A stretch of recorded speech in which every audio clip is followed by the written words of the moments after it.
Autoelétrica Natalense, prestadora de serviços elétricos e mecânicos para o seu veículo, atendendo ao consumidor exigente que não coloca o seu veículo em qualquer lugar. Dispõe de 3 lojas para melhor atendê-lo, com uma equipe de profissionais experientes e qualificados. Estamos localizados nos endereços Avenida Romualdo Galvão, 1244, Avenida Coronel Estevão, 2162 e na Presidente José Bento, 427. Autoelétrica Natalense, seu carro em boas mãos.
Estamos começando mais um programa Saúde é Tudo, aqui pela sua TV União de Natal. E hoje nós vamos falar sobre um assunto que parece antigo, mas ele está em pauta novamente, porque a medicina sempre vai e volta. É assunto da época que eu era estudante de medicina e eu acho que agora vai voltar a ser interessante se falar alguma coisa sobre isso, tanto para os nossos colegas médicos, para os nossos alunos da Faculdade de Medicina, como para o povo em geral. E para isso nós trouxemos aqui o infectologista, Dr. Kleber Luiz, que vai nos orientar e mostrar algumas coisas que vai nos deixar mais cientes das coisas que acontecem, independente da nossa vontade. Boa noite, doutor Kleber. Boa noite, professor. Obrigado mais uma vez pelo convite para participar desse tão prestigioso programa. Muito bem. Então, a minha pergunta inicial é: o que é sífilis? Veja só, isso na minha época de estudante, era um tema assim, importantíssimo, em clínica médica, em infectologia. Depois, por muitos anos, eu ainda lidei com muito dessas coisas causando sérios problemas visuais. E depois a coisa se diluiu tanto que há poucos dias agora, doutor Kleber, eu deparei com uma perda visual que eu não encontrei nenhuma explicação, apesar de todos os exames, apesar de todo o equipamento moderno que nós dispomos de oftalmologia aqui em Natal, e a gente apenas sabia que tinha uma infecção ou uma inflamação na retina que estava baixando gradativamente a visão desse meu paciente. E depois de muitos exames e muitas coisas, não tínhamos mais quase o que fazer, então pedimos um teste e deu que esse paciente era portador de sífilis e ele estava lá com ela no globo ocular. Então eu pergunto, o que é sífilis? Bem, a sífilis é uma entidade, né, uma enfermidade milenar, né? Há registros há mais de 1000 anos da sífilis na história da medicina. Ela é uma doença basicamente transmissível pela relação sexual, embora tenha outras possibilidades de transmissão. É uma doença estigmatizante, porque ela, em geral, deixa uma marca, ainda que não necessariamente uma marca física, mas também deixa uma marca psíquica no paciente. Ele sempre refere que teve a sífilis. E é uma doença que, apesar de ter um tratamento estabelecido desde o início da descoberta da penicilina, essa doença continua existindo entre nós. Lamentavelmente, é uma doença para a qual não há vacinas. Então, a melhor forma de enfrentá-la é, de fato, dar o diagnóstico e tratar essas pessoas. Mas, basicamente, é isso. Agora, é uma doença infecciosa que, diferentemente das outras doenças, ela evolui de forma aguda, mas, às vezes, pode apresentar uma forma a longo prazo, ou seja, ela pode ser primária, secundária e terciária, de forma que alguém pode ter tido uma relação sexual, por exemplo, no ano 2000, e somente agora, em 2023, vir a apresentar, por exemplo, um problema no cérebro ou mesmo na aorta, né, que é aquela artéria grande que sai do coração, produzindo doença grave e até mesmo a morte. É uma coisa assim que a gente vamos comentar aqui, porque é de interesse geral. A sífilis, novamente, a gente já entende que a transmissão dela é via sexual. Mas existem outras maneiras dela ser transmitida também? Ah, sim. No passado, era bastante frequente a transmissão por transfusão de sangue. Então, a pessoa tinha uma doença, tomava uma bolsa de sangue e poderia adquirir a sífilis. Depois, os bancos de sangue começaram a triar os pacientes, a fazer os testes, e essa forma de transmissão praticamente desapareceu. Todavia, existe uma outra forma de transmissão, que é a forma de transmissão congênita.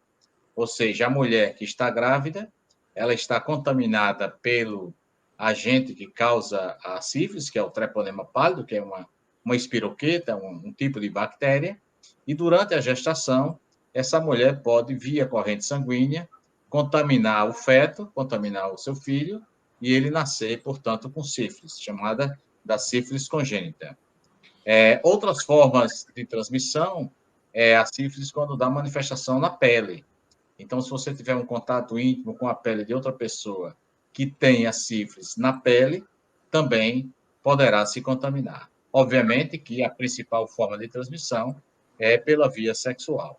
Então, tem essas formas que a gente chama de formas alternativas de transmissão da sífilis. Então, seria a forma por transfusão de sangue, que praticamente não existe mais, a forma congênita, que essa tem aumentado muito os números, tanto no Brasil quanto no Canadá, nos Estados Unidos, e também pelo contato, embora seja uma forma bastante rara de transmissão da sífilis.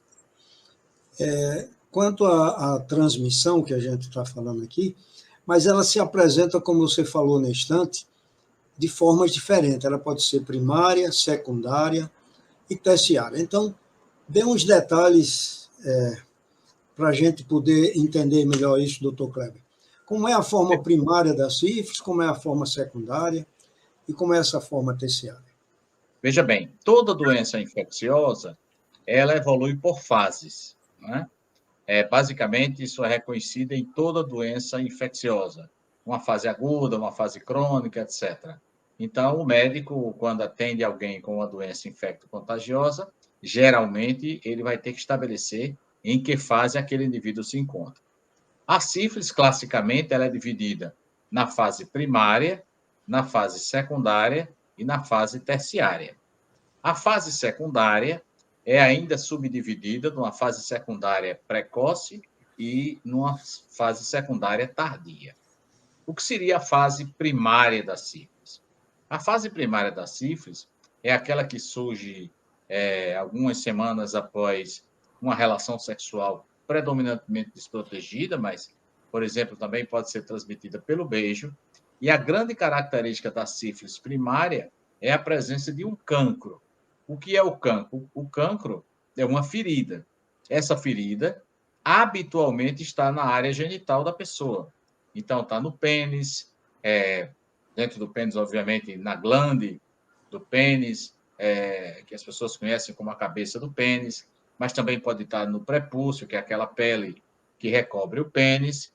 Também pode estar na vagina de uma mulher e também pode estar, por exemplo, nos grandes lábios, também nos pequenos lábios.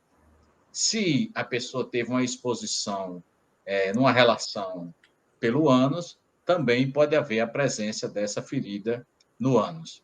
Obviamente, se a pessoa fez um sexo oral em outra pessoa contaminada, ela vai apresentar essa ferida na cavidade oral ou na boca, na língua, por exemplo.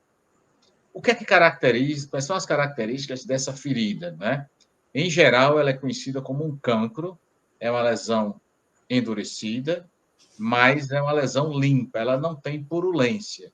Então, qualquer pessoa que tem uma ferida, principalmente na região genital, portanto, no pênis, na vagina, no ânus, ou na cavidade oral, portanto, na boca, e uma ferida, ela lembra, de certa forma, uma afta. Só que, ao contrário da afta, a afta é bastante dolorosa. A sífilis não dói, exceto se estiver contaminada com outra bactéria. Então, é uma ferida que vai surgir, pode apresentar também as glândulas que as pessoas chamam, que na verdade são os linfonodos, na região inguinal, por exemplo, na virilha, ou até mesmo no pescoço, porque tem uma lesão na cavidade oral, e tem essa ferida caracterizando a sífilis primária. Passado alguns dias, essa ferida vai cicatrizar, ela vai cicatrizar espontaneamente, e meses depois, a pessoa pode desenvolver a sífilis secundária. Por que ocorre isso?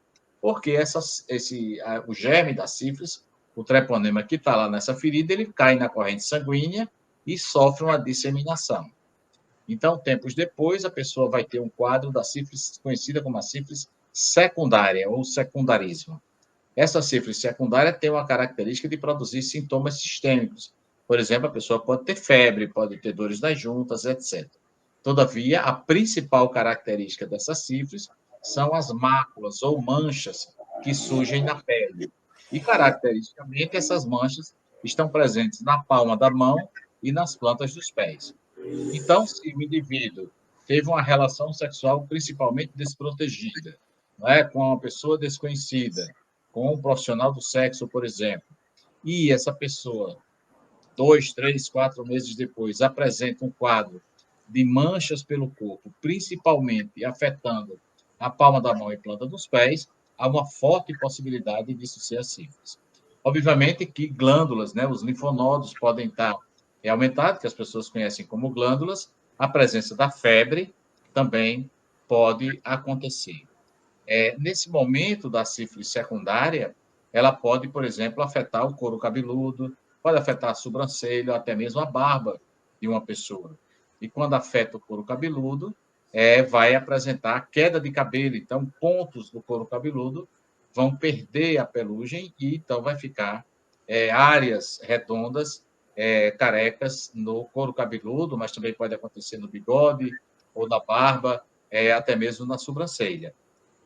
Às vezes, principalmente se a pessoa tiver queda das defesas, como pode acontecer, por exemplo, em pessoas que têm o vírus do HIV, o vírus da AIDS, essas pessoas podem desenvolver uma forma conhecida como sífilis maligna, que são nódulos que surgem na pele, é uma doença bastante estigmatizante, não é uma coisa simples de ver, mas você vai ter vários nódulos, esses nódulos podem sofrer necrose, gerando o que a gente chama de ulceração, e que para o leigo seria a presença de feridas pelo corpo. Também, nesse momento da sífilis secundária, se a pessoa tiver as defesas baixas, mais uma vez reforçando a possibilidade do HIV, o treponema pode atingir o cérebro e afetar, por exemplo, a visão, pode atingir o fundo do olho. Bem, essas seriam as características da sífilis secundária, e, passado esse momento, também o indivíduo fica curado, mesmo que não use nenhum tipo de medicamento, e ele vai ficar numa fase conhecida como sífilis secundária tardia, onde ele não tem absolutamente nenhum sintoma e pode apresentar apenas nos testes de exame de sangue. Passado muito tempo, portanto, agora já décadas, então 20, 25 anos após a infecção inicial, a sífilis pode gerar basicamente 3 problemas. Um problema no sistema nervoso, que vamos chamar de cérebro, não é exatamente só o cérebro, mas a medula, na coluna também pode afetar, gerando um quadro muito parecido, pode ser uma demência, pode ser um quadro parecido com um AVC, né, uma trombose cerebral, algo parecido com isso. Mas também pode gerar uma inflamação na aorta, né? As pessoas dizem assim, na veia aorta, não é exatamente a veia aorta, a aorta é uma artéria, mas comumente as pessoas conhecem como veia aorta, e essa aorta, então, inflama, gerando uma aortite, e ela cresce, ela dilata, gerando uma insuficiência da válvula do coração. E a pessoa entra em insuficiência cardíaca, por exemplo. E também a sífilis pode afetar a pele, né, gerando uma ferida seca, conhecido como goma sifilítica. Então, a sífilis é uma doença que se diz a grande imitadora. Quer dizer, qualquer indivíduo que tenha qualquer sintoma pode estar apresentando a sífilis. Seria uma forma, assim, embora longa, as palavras que a gente levou, mas é uma forma muito resumida das manifestações clínicas da sífilis. Pois é, doutor Kleber. O que nós estamos sentindo aí é a necessidade da gente médico, nós médicos, mesmo de outras especialidades, estarmos atentos, porque a sífilis ela se apresenta em quase todas as especialidades. E aí eu perguntaria assim, como nós faríamos, então, o diferencial, se existe tanta mancha de pele, por exemplo, que pode ser uma manifestação dessa sífilis secundária, né? No caso nosso de oftalmologia, eu pensei em muita doença, e talvez pelo tempo da sífilis estar mais ou menos oculta, né? Eu fui pensar quando não tinha mais nada para pensar. Então, como se faz assim o diferencial de uma maneira mais simples para a gente diagnosticar precocemente, antes que ela torne-se até terciária, seria o ideal a gente diagnosticar isso na fase primária, né? Como é que nós faríamos isso? Perfeito. O diagnóstico da sífilis na fase primária é feito basicamente conversando com o paciente, né? Entendendo que esse indivíduo teve uma relação sexual principalmente desprotegida, ou se ele teve uma relação sexual sob efeito de álcool, sob efeito de droga, tudo isso aumenta a chance da aquisição da sífilis, né? Quanto mais parceiros aquele indivíduo tem, maior a chance dele se contaminar com o treponema pálido, que é o agente causador da sífilis. O diagnóstico diferencial da sífilis primária é feito com as doenças que produzem úlcera. Basicamente, uma úlcera herpética produzida pelo vírus da herpes é um diagnóstico diferencial bastante frequente que se deve fazer. O hemófilos do Crey também pode produzir um cancro bastante sujo. Existem várias outras doenças que podem simular a sífilis. Mas a regra geral é que se você vê um indivíduo com uma úlcera, é melhor que você trate como sendo a sífilis, porque é tão simples o tratamento que você deve fazer para esse paciente, que é melhor que você faça o tratamento de todos os pacientes como se ele tivesse sífilis. Essa seria o diagnóstico diferencial da sífilis primária. Na sífilis secundária, o diagnóstico diferencial se faz com doenças que produzem manchas do corpo. Em geral, as doenças infecciosas como dengue, zika, chikungunya, o parvovírus, eles vão produzir umas manchas no corpo que podem até afetar a palma da mão e a planta dos pés, mas tem um curso muito rápido. Ao final de 4 ou 5 dias, em geral, esse indivíduo está completamente curado. Se ele tem mancha no corpo, mas está contaminado pelo sarampo, em geral, esse paciente vai ter muita febre, muita tosse, os olhos vermelhos, inflamados. A rubéola é uma doença muito tranquila. Todas essas doenças, habitualmente, ao final de uma semana, tecnicamente, regra geral, claro, esse indivíduo ele está curado. E na sífilis secundária, não. Essas manchas, elas continuam, né, 1 semana, 2 semanas, vai passar desse prazo, então a gente vai pensar na sífilis. De maneira geral, o que se recomenda hoje no Serviço de Saúde Pública, né, no Sistema Único de Saúde, existem os testes rápidos. Então, há teste rápido para sífilis, teste rápido para hepatite B, teste rápido para hepatite C e teste rápido para o HIV. Então, o melhor é quando a gente atender um paciente com vida sexual ativa que esteja apresentando uma doença, submeta esse indivíduo a um teste rápido de sífilis, que está disponível na unidade básica de saúde, está disponível nas UPAs, não há necessidade do indivíduo ir outro dia fazer o teste, ele faz naquele momento da consulta, e então a gente já colhe O exame tem uma série de discussões sobre esse tipo de exame, mas é uma ferramenta gratuita, né? Paga pelos impostos que nós pagamos, e que está disponível, que pode ser feito e rapidamente, em coisa de mais ou menos 15 minutos, a gente tem o teste positivo e pode iniciar o tratamento do paciente.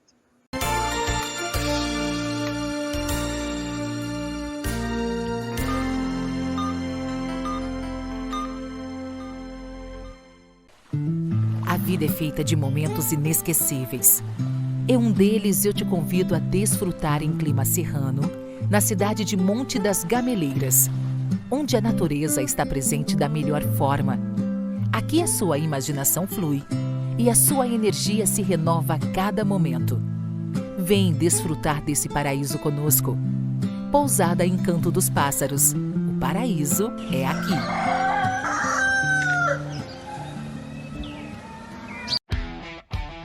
O programa Tá na Rede, agora em novo dia. Todas as terças às 21 horas, com a irreverência de sempre, os apresentadores Manuel Ramalho e Vilma Vanderlei. Fica ligado! Agora toda terça às 21 horas e reprise às 12h30 aos domingos. Porque se tá na rede, nós comenta! O que é um sonho para você? Algo distante, utópico, inatingível? Para nós, um sonho é algo que, com trabalho, dedicação e foco, podemos alcançar. Nossos valores chegam até você em forma de sorvete, picolé, cobertura, casquinha, canudos wafer, água mineral, gelo mineral e polpa de fruta. Um mix de produtos que, assim como nossos sonhos, não param de crescer. Este é o Grupo Esterbon. Qualidade que surpreende.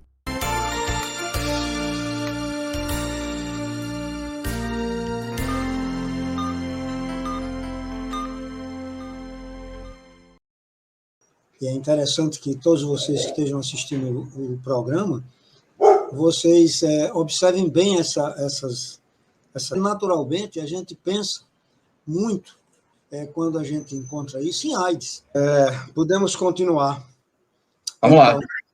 Como eu estava dizendo, então a doença da Mórida ainda é a AIDS.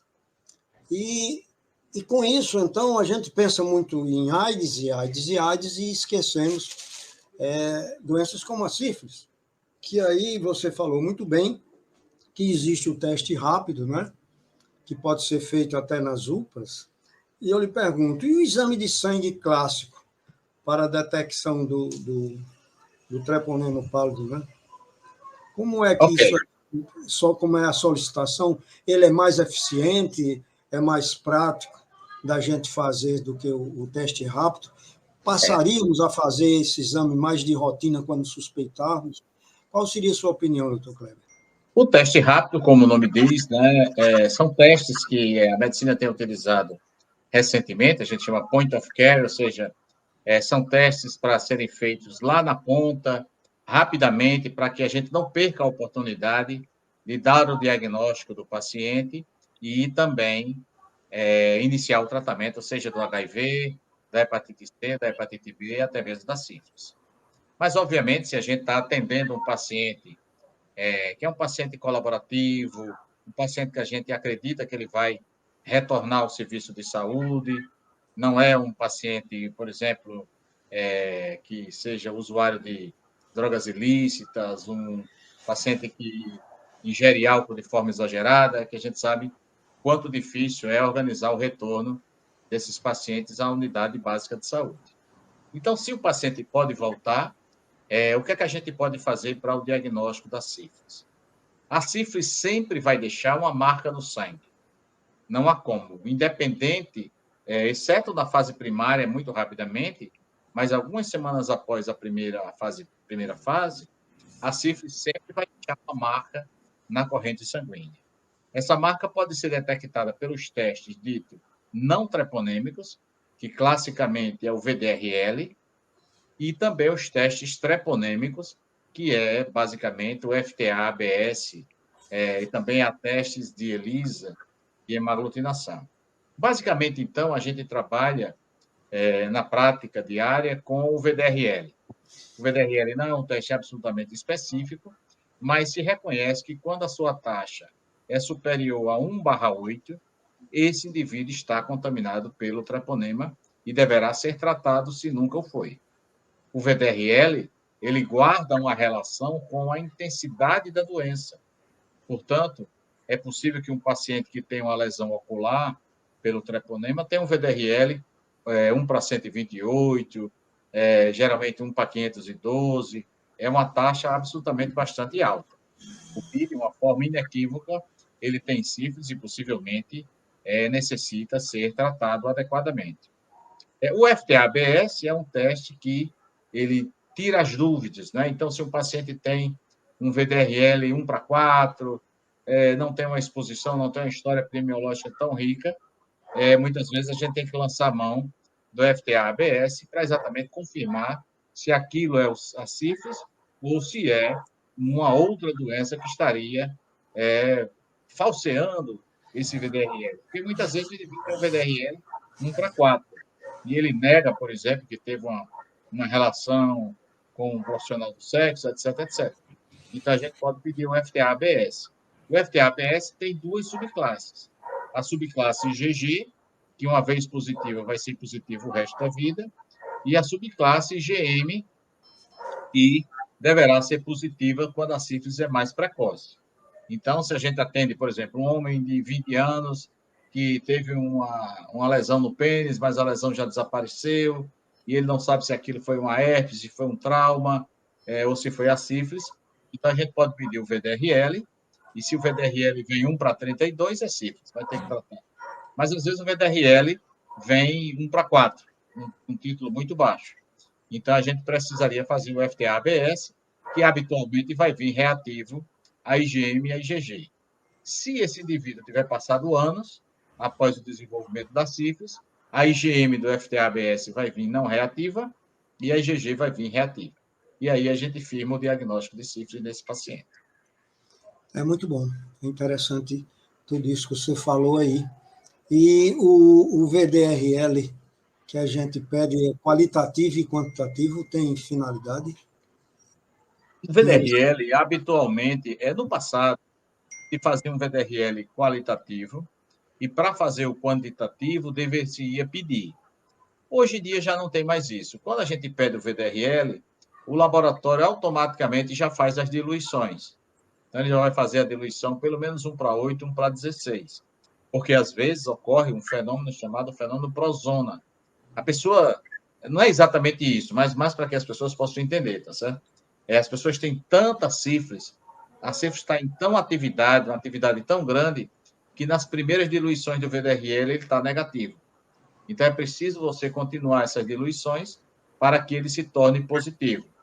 Né? Isso guarda, às vezes, uma relação com a gravidade da doença.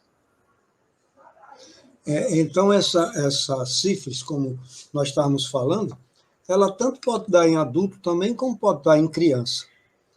A criança, eu acho que ele vai adquirir se a mãe contaminá-lo durante a gravidez ou quando nascer. Porque, na realidade, a criança não tem aquele contato que é o mais comum de adquirir a sífilis.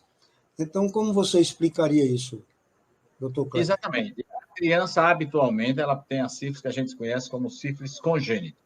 Essa sífilis congênita é subdividida em uma sífilis congênita precoce e a sífilis congênita tardia. Também há fases na sífilis congênita. A sífilis congênita precoce é uma doença grave, que, em geral, o fígado da criança está crescido, o baço da criança está crescido, ela tem uma secreção, como se fosse uma secreção sanguinolenta, que sai pelo nariz, essa secreção é absolutamente rica em treponema. Geralmente, a sífilis nessa criança vai invadir o cérebro, né, o sistema nervoso, e vier uma doença grave. Tecnicamente, essa criança poderia até morrer dessa sífilis. Se ela não desenvolve essa sífilis precoce, passado algum tempo, ela pode desenvolver uma sífilis tardia.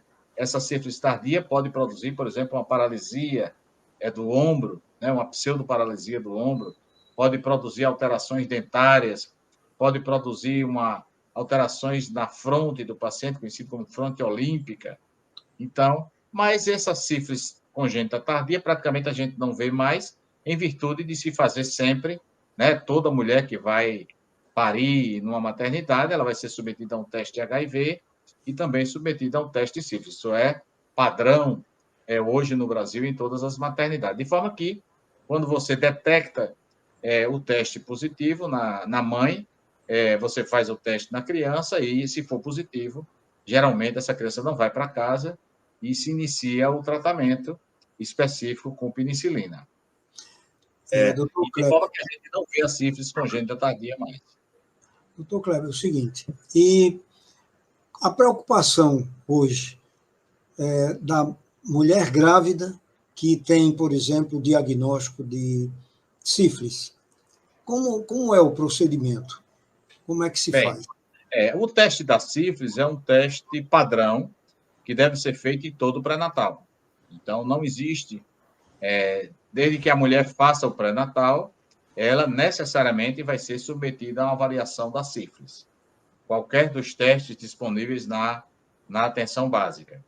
E se for positivo, e depende, claro, o médico vai avaliar os detalhes, porque, por exemplo, a mulher pode ter tratado essa sífilis completamente hoje, em 2023, e engravidar daqui a um mês. Então, seu teste continuará positivo, mas ela tratou a sífilis, então você não vai retratar. Mas, habitualmente, quando você encontra uma mulher que esteja grávida, que tem um teste de sífilis positivo, você trata, exatamente para evitar a transmissão para o recém-nascido, que vai ser uma doença grave. Então, não há muita dificuldade, faz parte do pré-natal, é padrão, você pedir o teste, a mulher vai fazer, e sendo positivo, trata e evita a transmissão para a criança. Outra coisa assim também que me chama muita atenção como é que está a situação da sífilis no Brasil e no mundo.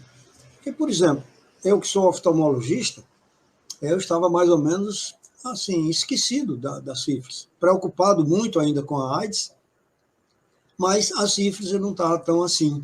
Mas começaram a chegar casos, como falei no início aqui do programa, casos no consultório de perdas visuais com lesões em áreas da retina que não tinham outra justificativa, a não ser se procurar mais intensamente coisas mais raras. Então, pergunto, doutor Kleber, como é que está a situação? Isso é um fato isolado de eu ter encontrado isso e ter me interessado em trazê-lo aqui ao programa? Ou realmente está havendo uma alteração de aumento, por exemplo, de detecção de casos de sífilis? Infelizmente, a última parte do seu comentário aqui é verdade. Tem ocorrido um aumento expressivo da sífilis no mundo inteiro, né? Vivemos uma verdadeira epidemia de sífilis. Países ricos e países pobres registram um aumento importante, por exemplo, países como o Canadá, que é bastante desenvolvido, aumentou em muito o número de casos de sífilis congênita, inclusive, Estados Unidos.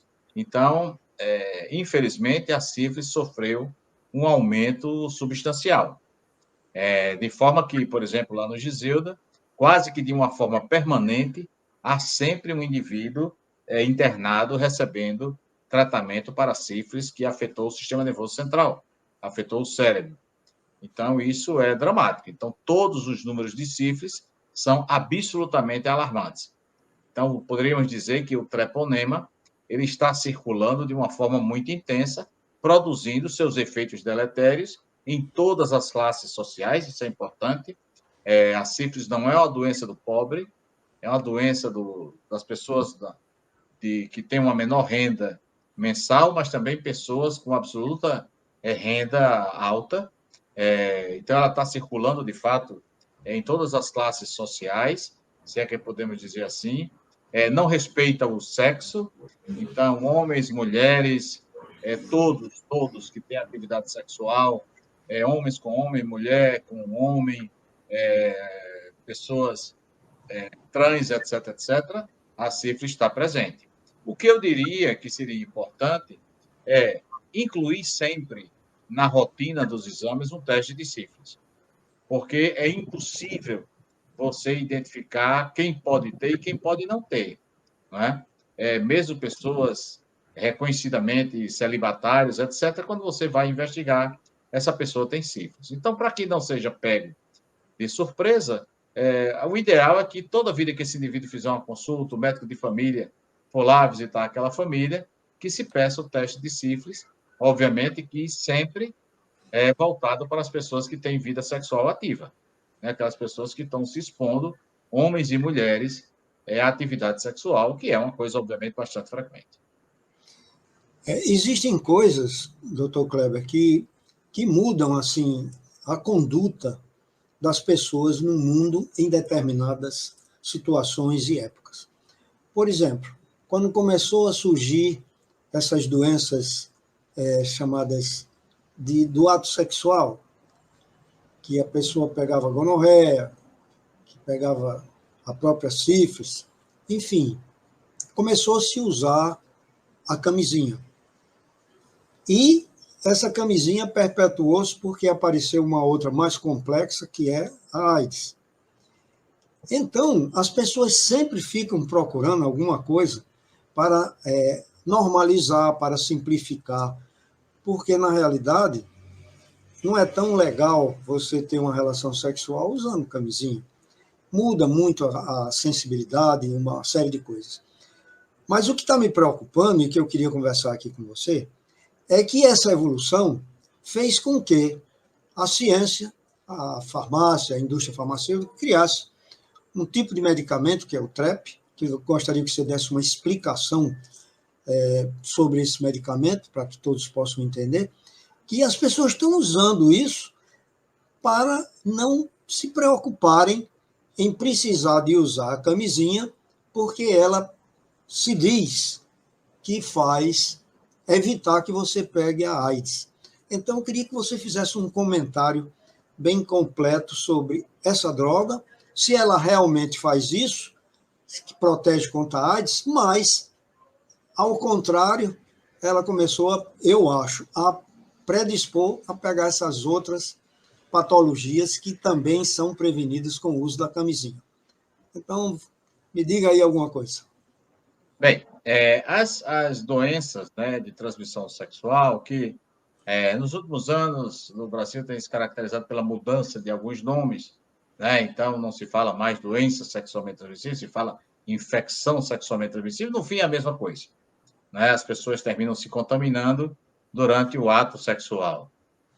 São doenças veiculadas, disseminadas pelo ato sexual. Um ato sexual que independe do sexo, né? Pode ser homem com mulher, homem com homem, etc, etc. Isso tem que ficar bastante... Não existe um grupo específico que seja mais suscetível, assim como não tem um grupo que seja mais resistente. O fato de um homem ter relação com a mulher não diminui a chance da aquisição de uma infecção sexualmente transmissível. Isso tem que ficar claro. Quando se usa a camisinha, na verdade, você estabeleceu uma barreira mecânica entre o parceiro e o outro parceiro. E, obviamente, que vai diminuir a transmissão de algumas doenças. Não vai diminuir, por exemplo, a possibilidade de transmissão do HPV, que vai levar a câncer de pênis, que vai levar a câncer de colo de útero, e a prevenção do HPV deve ser feita com o uso da vacina, que é recomendado exatamente para aquelas crianças na pré-adolescência. A camisinha, portanto, ela vai proteger, por exemplo, de uma forma bastante efetiva, a gonorreia ou a uretrite gonocócica, e também vai ter um papel protetor contra a sífilis. Todavia, quando a pessoa faz o sexo oral, habitualmente não usa camisinha. Então, quando um homem faz sexo oral em outro homem, se aquele homem que for, vamos chamar, como ativo da relação, tiver uma ferida no pênis, o outro vai se contaminar pela cavidade oral. Né? A mesma coisa vai acontecer se ele faz o sexo oral em uma mulher. Se aquela mulher tiver um cancro sifilítico na vagina, ele também vai se contaminar. Então, a camisinha não vai proteger contra tudo, mas, obviamente, que mesmo para a sífilis, ela representa uma barreira importante. A PrEP, né, que é a profilaxia pré-exposição, é uma medida que foi tomada mundialmente com o objetivo de diminuir a chance de transmissão do HIV. Porque a infecção pelo HIV vinha num crescente dramático. Então, todos os países registrando taxas de transmissão altíssimas. E cada vez mais nos ambulatórios, por exemplo, lá no Giseuda, cada vez mais os ambulatórios lotados de pessoas contaminadas com o vírus HIV. Nesse sentido, se criou, né, uma profilaxia pós-exposição, que a pessoa teve uma relação desprotegida, uma relação suspeita, ele vai lá no ambulatório e recebe a profilaxia pós-exposição, a PEP, chamada PEP. Todavia, o ideal é que o indivíduo que não está infectado pelo HIV e costuma ter relações, por exemplo, um homem que costuma ter relação com outro homem, desprotegida, ele tem multiplicidade de parceiros, etc., o ideal é que ele faça uso da PrEP.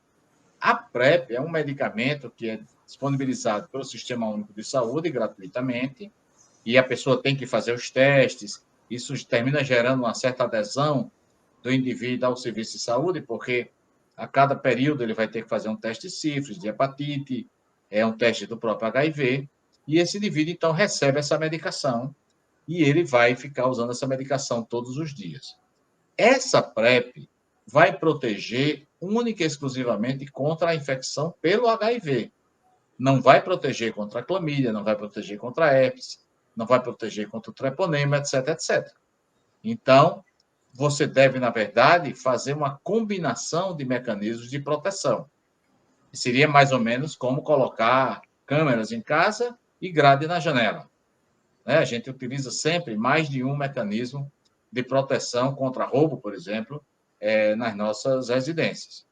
Então, quando o indivíduo toma a PrEP, ele deverá não deixar de utilizar a camisinha, sob pena de, ao tomar a PrEP, não se contamina com HIV, todavia vai se contaminar com a sífilis, que, em algumas situações, é uma doença grave, como, por exemplo, esses seus pacientes que perderam a visão. Não é raro. A gente, com uma certa frequência, vê pessoas perder a visão. Eu tive, esse ano, pelo menos 2 pacientes que perderam a visão causada pela sífilis. Então, imagino que um jovem de 20 anos de idade fica cego de um olho, e isso é bastante dramático, né? Porque ele vai ter mais 60 anos de vida de uma forma difícil, fica difícil para dirigir, se ele quiser ser um militar, certamente não vai conseguir, etc, etc. Então, muito importante essa sua perspectiva, né? Porque orienta e faz com que as pessoas realmente tenham mais cuidado, né? Tenham mais cuidado e saibam por que estão utilizando determinadas coisas. Muitas das pessoas que estão usando essa medicação, eles não estão usando mais o preservativo.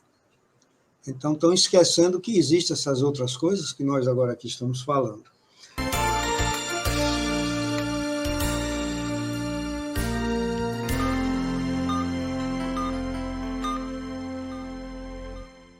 O que é um sonho para você?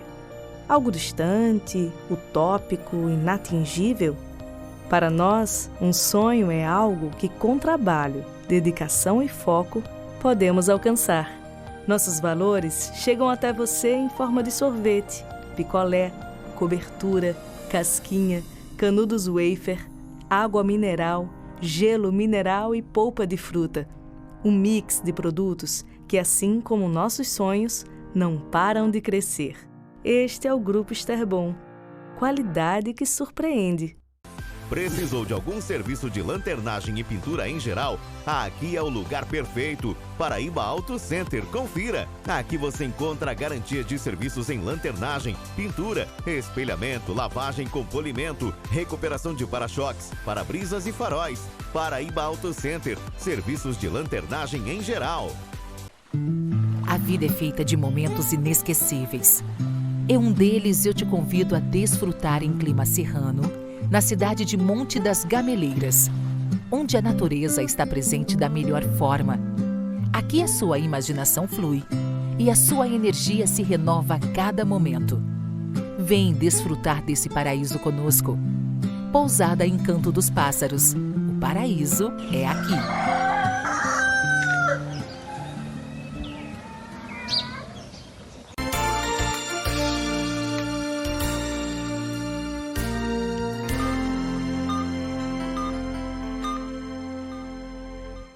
Então, eu queria que você desse mais alguns tópicos, porque eu falei mais da minha especialidade, né? que são os olhos, e que está aparecendo pacientes com problemas que não é de rotina e que estão com baixa visual e com dificuldade nós estamos tendo de elaborar isso. Aí eu pergunto, que outros órgãos, doutor Kleber, a sífilis poderá secundária ou terciariamente ela influir além do olho? Basicamente, como nós já comentamos, a pele na sífilis secundária. Todavia, esse treponema, esse germe, vamos chamar assim, pode invadir o cérebro, né? E produzir uma sífilis secundária com comprometimento do sistema nervoso. Esse quadro lembra muito, por exemplo, até mesmo um quadro de trombose cerebral.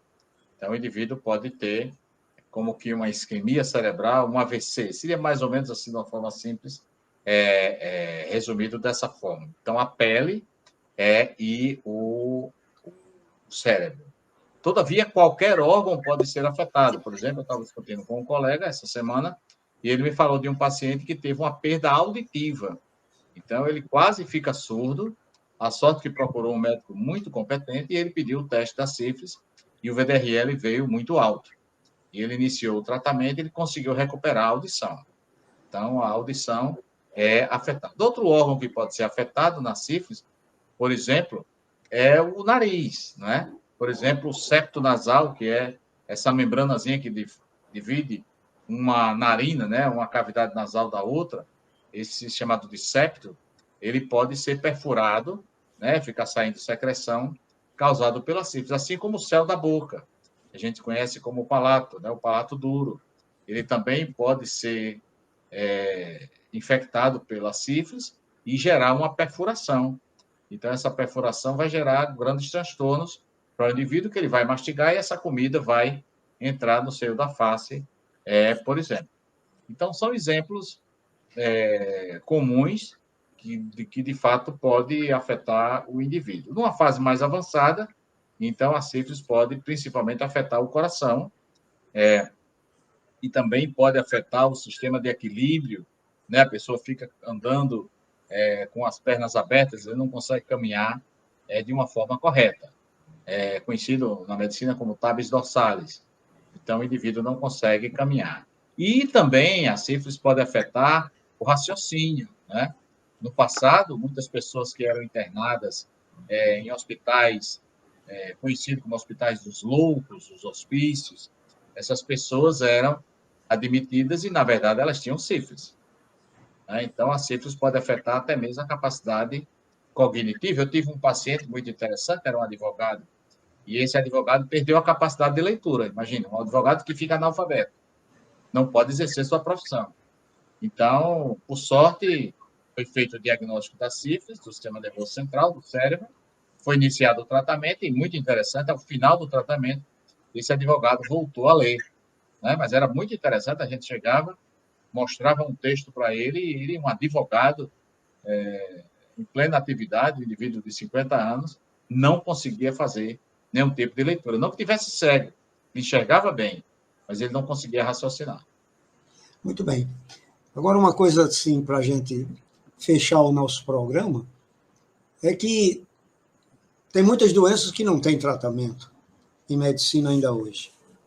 E a sífilis, graças a Deus, tem. E mais interessante ainda, pelo menos a orientação que eu tenho como oftalmo, é que o melhor remédio ainda é a penicilina cristalina. Quer dizer, uma penicilina que foi o começo, praticamente, dos antibióticos na vida do médico, né, e dos pacientes. Aí eu pergunto a você, por que a penicilina cristalina e não esses outros? Inclusive esses outros, quantos pacientes meus agora, quando eu peço o antibiograma, e ele vem extremamente resistente a quase todos os antibióticos. Então, como infectologista, doutor Kleber, nos oriente se isso que eu estou falando tem algum motivo e como a gente pode completar esse nosso programa sobre o tratamento da sífilis, se é realmente com a penicilina cristalina. Essa talvez seja a única notícia boa da sífilis, né? O treponema pálido, que é uma espiroqueta, como todas as espiroquetas, que causa, por exemplo, a pinta, que causa a leptospirose. Essas espiroquetas, elas, graças a Deus, não têm desenvolvido ao longo do tempo resistência à penicilina. Essa certamente é a única notícia boa que a gente tem para dar. Ou seja, o mesmo remédio que Fleming usou lá no meio do século XX e ainda no século XXI a gente continua utilizando.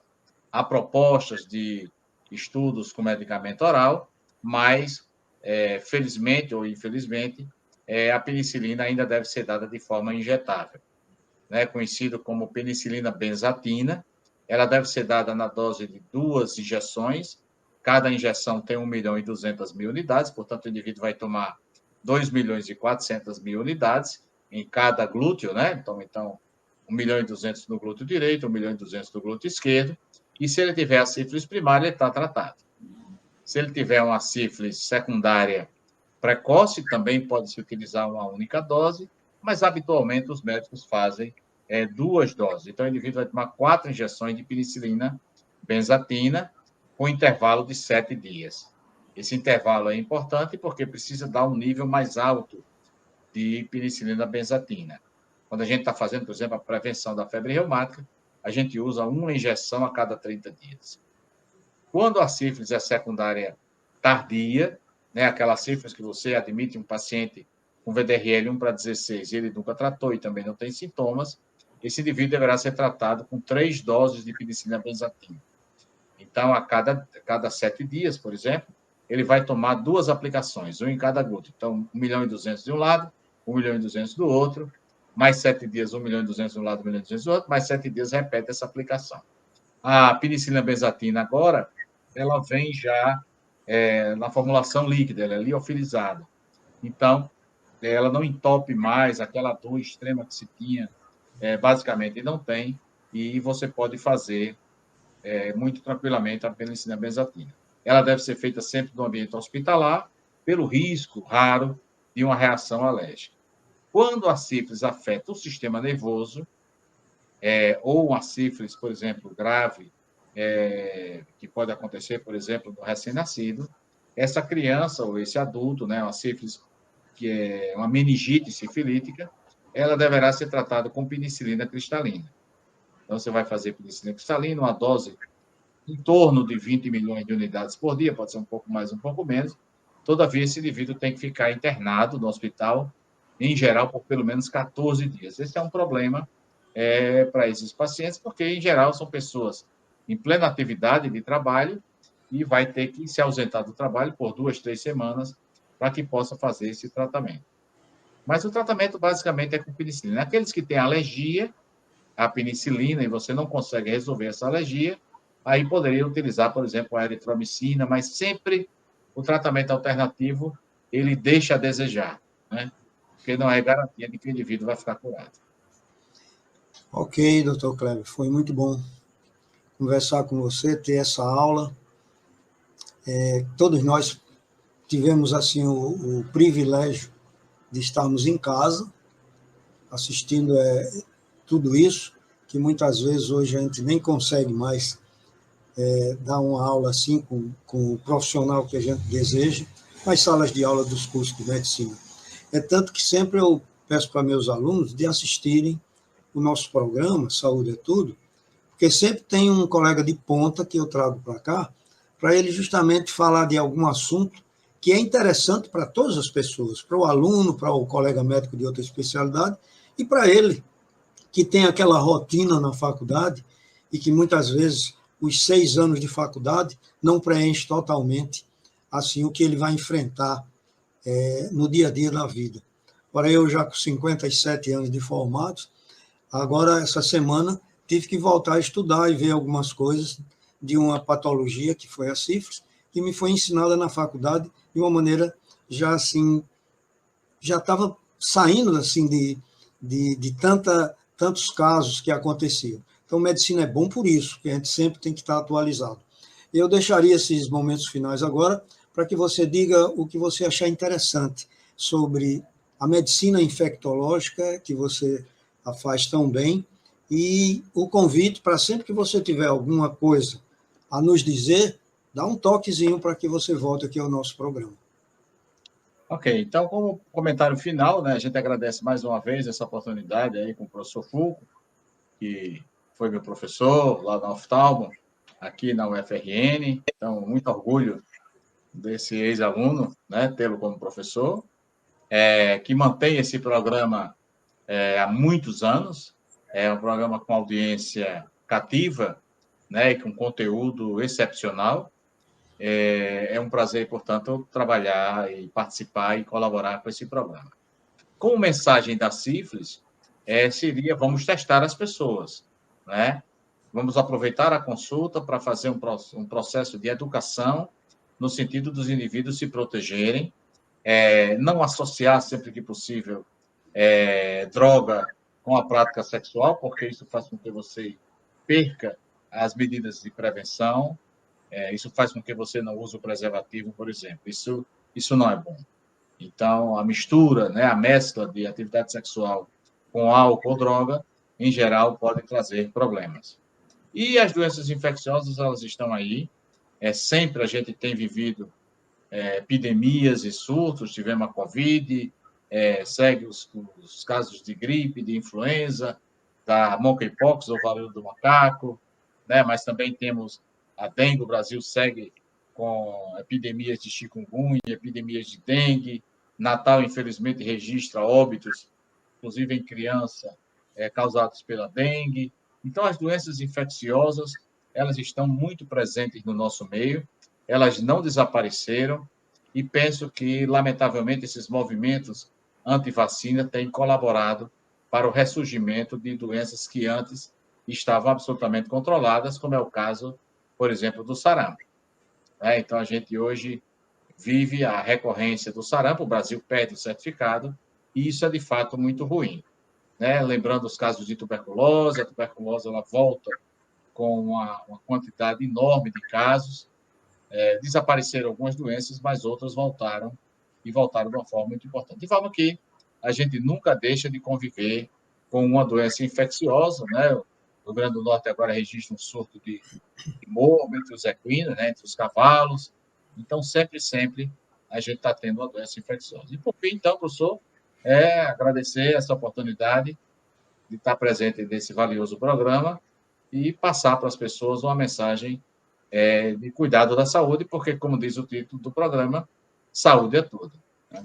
Ok, Cleber. Muito obrigado e apareça mais vezes. O nosso programa sempre é nas quintas, às 21h30, e nos domingos, às 11h30. Estejam sempre conosco e, mais uma vez, obrigado pela presença aqui, de estarmos juntos nesse programa. Cleber, até a próxima, se Deus quiser. Um abraço.